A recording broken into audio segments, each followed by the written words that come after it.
Welcome to Horror from Beyond. I am your horror host, Brian, and today we'll be digging into the subterranean horror flick Beneath.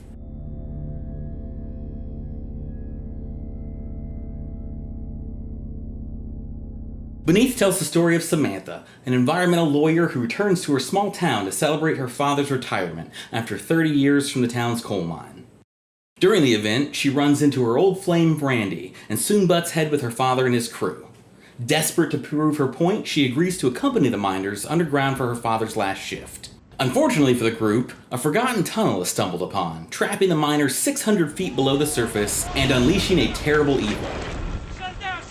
The crew takes refuge in a shelter, but is told help won't be able to reach them for 72 hours. To further complicate matters, the group begins to hear noises in the darkness. It soon becomes apparent that they are not alone.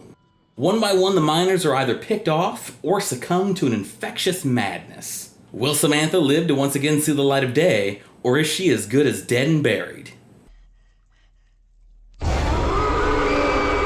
Beneath's greatest strength is also the film's greatest weakness. Throughout the story, we're constantly left guessing whether or not the characters are actually possessed by a malevolent force or just sinking deeper into madness. This is an effective tool for the film's first two acts, but becomes tiresome by the film's end.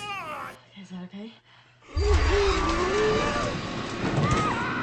The film eventually comes to an ambiguous end.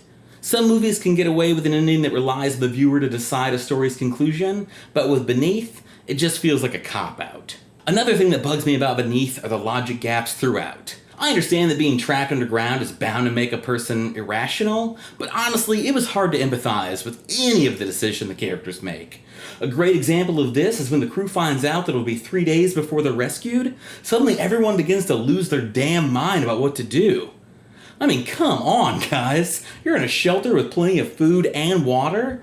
Everyone catch some sleep and dream of all the money you'll make when you sue the mining company. The performances are pretty solid all the way around. It's always great to see the lawnmower man himself, Jeff Fahey, in a movie. He and Samantha have a great back and forth as the coal mining father and environmentalist daughter. It's also touching to understand his reluctance for leaving his longtime career, but in the end, I think he's getting too old for this shaft.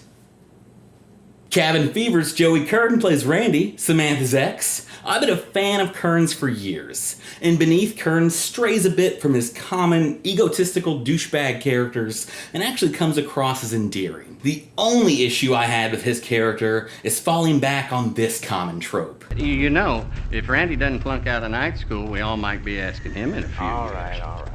A big theme in the film is the simplicity of small-town life and blue-collar work. But naturally, Randy is taking night classes, thus making Samantha see the small-town boy in a brand new light. How cliché. Beneath does a fantastic job when it comes to atmosphere. The walls feel like they're closing in on you, and the frantic camera work keeps you on the edge of your seat.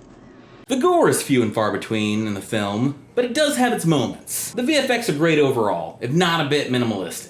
IFC Midnight distributed the film, and they are definitely a company to watch. Over the last few years, IFC has steadily put out some of my favorite modern horror flicks. Beneath doesn't really compare to the company's best releases, but it still manages to surpass the majority of most low-budget snooze fest. So is it worth a rent? Definitely.